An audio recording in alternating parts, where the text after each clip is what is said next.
Assalamualaikum warahmatullahi wabarakatuh. Buat sedulur beling dimanapun berada, ketemu lagi sama saya Pandu Gunawan. Semoga kita selalu mendapatkan berkah, rahmat, serta nikmat sehat dari Gusti Allah. Nah, untuk di video kali ini saya khususkan kita akan melakukan sebuah tapak tilas ke 9 wali, karena kami atau saya ingin harapan kita agar informasi sejarah tentang Wali Songo bisa terangkat.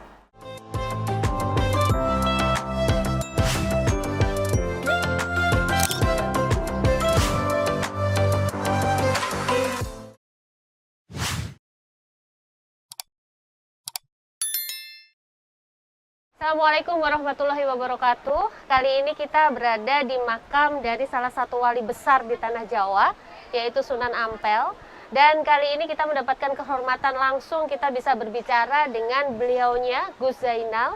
Beliau adalah takmir masjid dari Sunan Ampel di Surabaya. Assalamualaikum Gus. Waalaikumsalam warahmatullahi wabarakatuh. Di sini kita juga ditemani dengan Mas Pandu Gunawan, pemilik channel ini ya.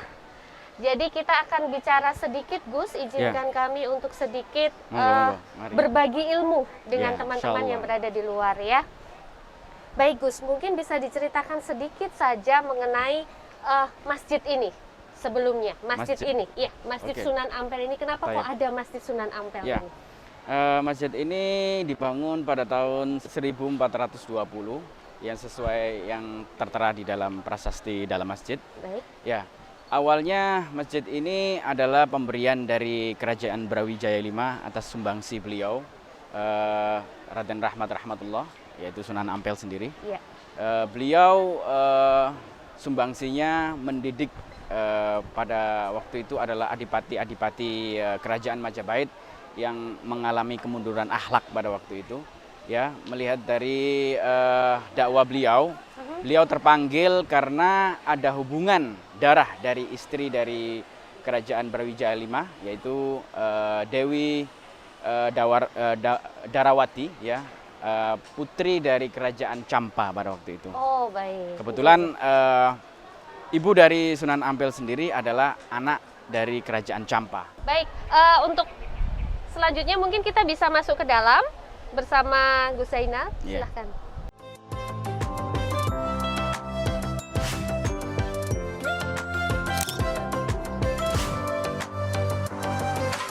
Baik, sekarang kita berada di dalam masjid dari Sunan Ampel sendiri. Jadi benar-benar masjid ini itu suasananya kayak di Masjidil Haram. Ya. Subhanallah. Ini sejak tahun berapa? Kurang lebih 600 tahun yang lalu. 600 ini sebagai tanda untuk masuk waktu sholat. Ya.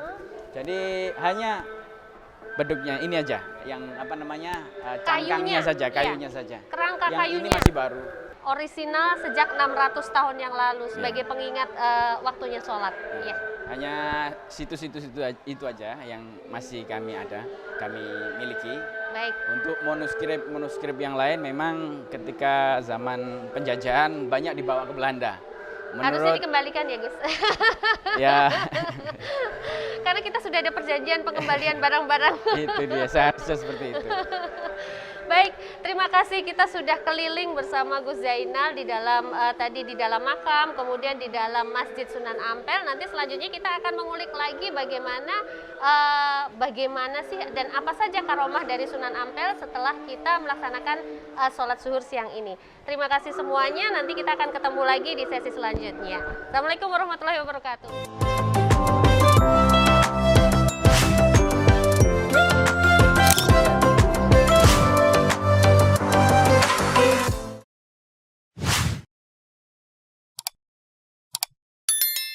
Bismillahirrahmanirrahim. Alhamdulillah wassalatu wassalamu ala Rasulillah sallallahu alaihi wasallam wa ala alihi wa ashabihi wa azwajihi wa dzurriyyati wa ahli baiti at-tahirin.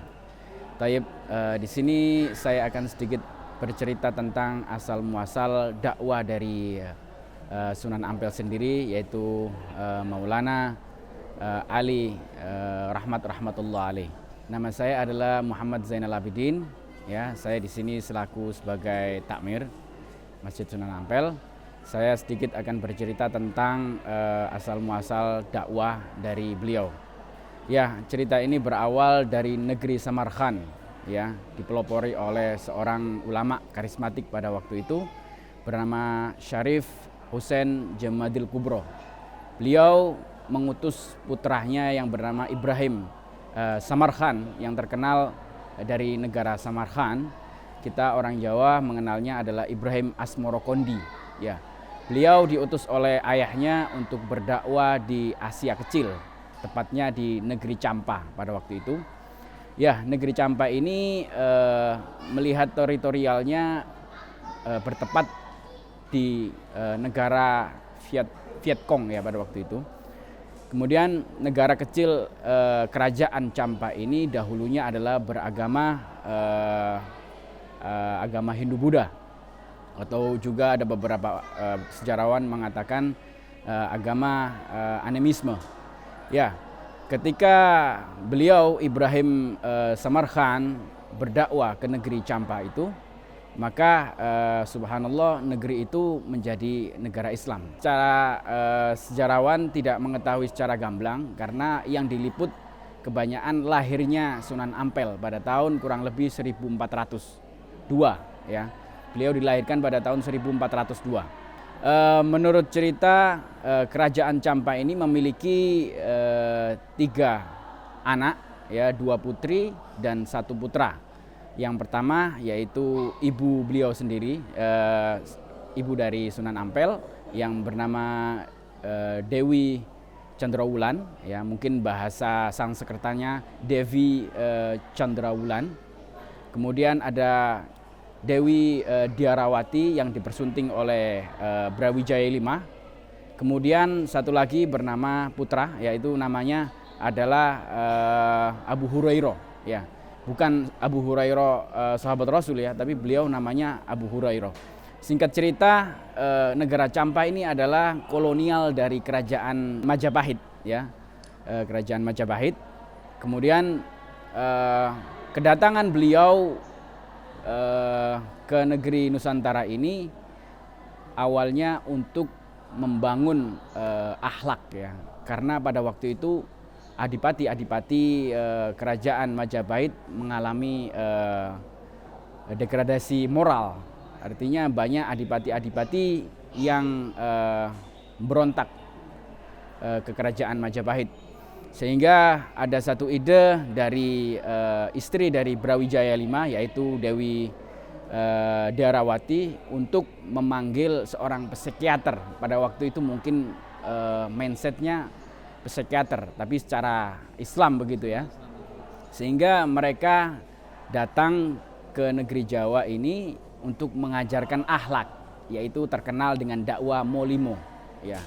Yaitu mo itu artinya di dalam bahasa Jawa adalah tidak mau. Molimo atau mo main, artinya tidak mau berjudi.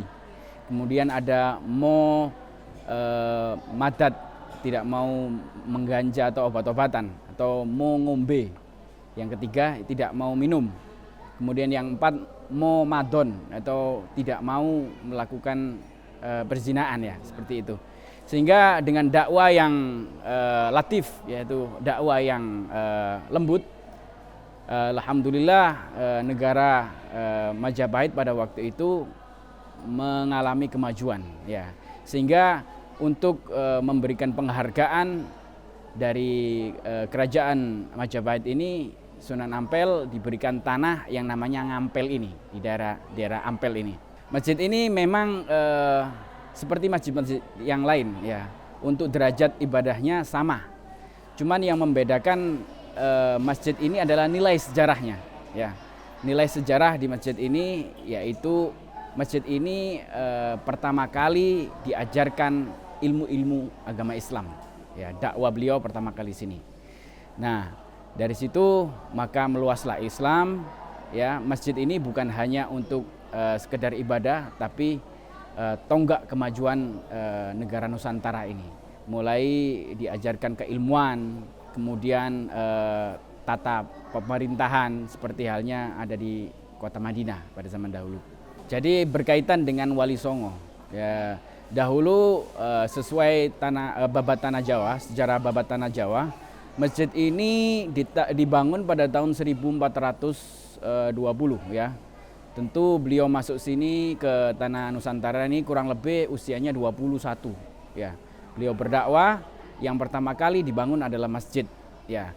Dan beberapa murid-murid beliau ada Mbah Son Haji atau terkenal dengan Mbah Bolong, kemudian ada Mbah Soleh, dan ada beberapa ulama-ulama yang lain. Tercatat dalam sejarah ada dua ya, yaitu Mbah Soleh dan Mbah Son Haji. Mbah Soleh itu adalah seorang murid yang kebiasaannya menurut sejarah dan menurut cerita-cerita lama, beliau adalah selain belajar juga beliau aktif dalam membersihkan masjid.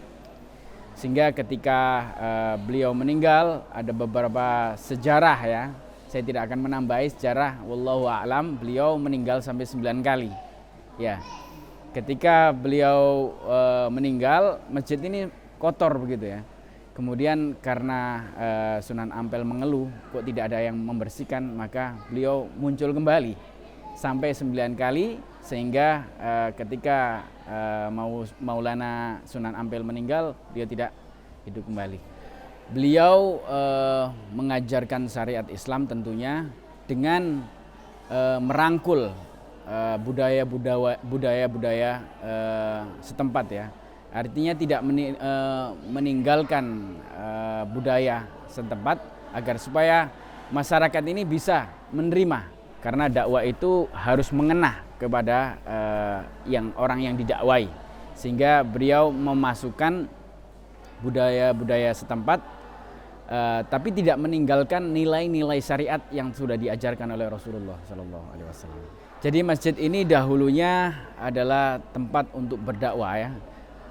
Awal tentu dari pertama kali dakwah ini berada di masjid ini, salah satu dari para wali songo itu juga belajar di situ di dalamnya, ya.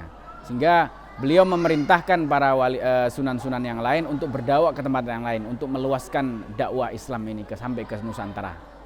Ya, kami dari pengurus dari dahulu turun-temurun menjaga keturunan dari beliau.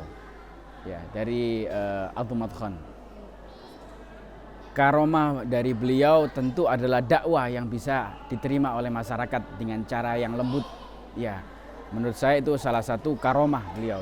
Karena berdakwah ini harus bisa menyampaikan dan bisa diterima oleh masyarakat. Ya, tentu dalam Islam terdiri berbagai macam firqah ya. Jadi kita mengikuti firqah yang telah diajarkan oleh datuk-datuk kita ya, sesuai dengan Al-Qur'an dan hadis dan qaul atau ijma' qaul para ulama yang sudah muktabar, yang sudah ditentukan oleh ulama-ulama terdahulu. Ya, di Sunan Ampel sini, Masjid Sunan Ampel, kita ada agenda 3 acara besar. Yang pertama adalah Maulid, tentu Maulid Nabi. Kita adakan acara qasidaan ya di sini. Itu acara tahunan. Kemudian ada haul. Ya, haul. Itu. Juga kami punya kegiatan keagamaan setiap malam Jumat Legi. Itu juga qasidaan. Jadi Legi itu ada qasidaan izhari namanya. Untuk kegiatan yang harian kita juga ada pengajian rutin setiap ba'da maghrib dan ba'da subuh.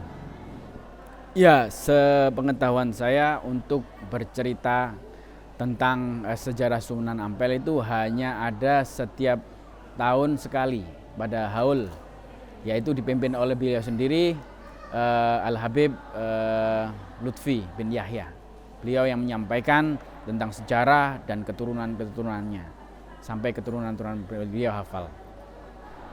Tentu belajar agama Islam itu mengikuti dari guru-gurunya. Jadi saya untuk menghindari polemik ya, untuk mempersatukan Islam, ikuti saja para guru-guru yang sudah disampaikan oleh para guru-guru kita ya. Karena memang kita harus menghormati firqah-firqah atau aliran-aliran yang sudah ada, yang sudah ditetapkan oleh MUI Indonesia, yaitu Ahli Sunnah wal Jamaah. Ya. Masalah furu'iyah itu sudah hal yang biasa ya. Jadi selama tidak bertentangan dengan syariat Islam yang qat'i, artinya tidak ada perbedaan dalam syariat Islam yang sudah ditetapkan, maka itu sah-sah saja. Untuk masalah furu'iyah atau syariat cabang itu lumrah, saya kira. Ya tentu harapan kami dari yayasan agar supaya kita menghormati setiap qaul-qaul para ulama-ulama salafun saleh ya. Berbeda tentang furu'iyah itu hal yang biasa. Akan tetapi yang harus kita pusatkan adalah syariat-syariat yang wajib yang telah ditentukan oleh Rasulullah SAW melalui Al-Qur'an dan hadis ya. Demikian yang saya bisa sampaikan. Mohon maaf sebelumnya. Wallahu a'lam bishawab. Wassalamualaikum warahmatullahi wabarakatuh.